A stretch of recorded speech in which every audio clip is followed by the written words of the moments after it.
Hi there, and welcome to Faith in 5, where we believe you can build your faith in just 5 minutes. I'm your host, Reggie Wilson, and I'm back with another exciting episode. Today we're going to be in the Old Testament.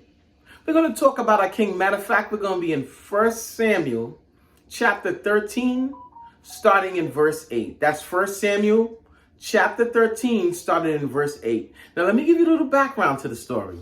Here it is, we have a king. And this king was at war, mainly against the Philistines. So on this one occasion, this king was given specific information from a prophet to say, hey, said, listen, I will come at it a lot of time. Just wait for me at that time.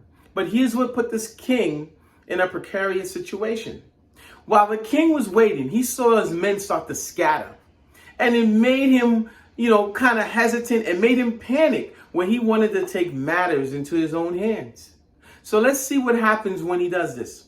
So in 1 Samuel 13, starting in verse 8, the Bible reads, he waited 7 days, the time set by Samuel. But Samuel did not come to Gilgal, and Saul's men began to scatter. So he said, bring me the burnt offerings and the fellowship offerings. And Saul offered up the burnt offering. Just as he finished making the offering, Samuel arrived, and Saul went out to greet him. What have you done? Asked Samuel. Saul replied, when I saw that the men were scattering, and that you did not come at the set time, and that the Philistines were assembling at Michmash, I thought now the Philistines will come down against me at Gilgal, and I have not sought the Lord's favor. So I felt compelled to offer the burnt offering. Here's Samuel's response. You have done a foolish thing, Samuel said. You have not kept the command the Lord your God gave you.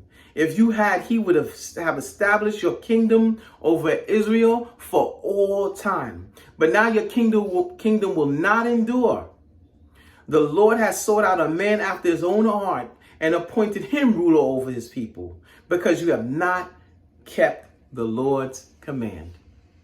Wow, interesting story. Here's Saul right now, the king at this time, and his men start to scatter. And it said he felt compelled to do something. Because as soon as he made the offering, as soon as he did what he thought he was supposed to do, Samuel shows up. Samuel showed up at the right time. But what threw the schedule off is when Saul saw his soldiers scatter. It caused a panic inside him, and he felt like he had to do something. You see, what I want to talk about here is patiently waiting. You see, it's hard to patiently wait when you don't have your perception or your perspective in the right order. You see, Saul did not have that perspective in the right order. He focused what was in front of him at the moment. He saw his men scattering, and he thought, hey, you know what? I got to do something. He didn't realize that it was a spiritual battle going on, and that God was in control. And God had his main man, Samuel, to do the burnt offering. But what happened is Saul did not follow the instructions.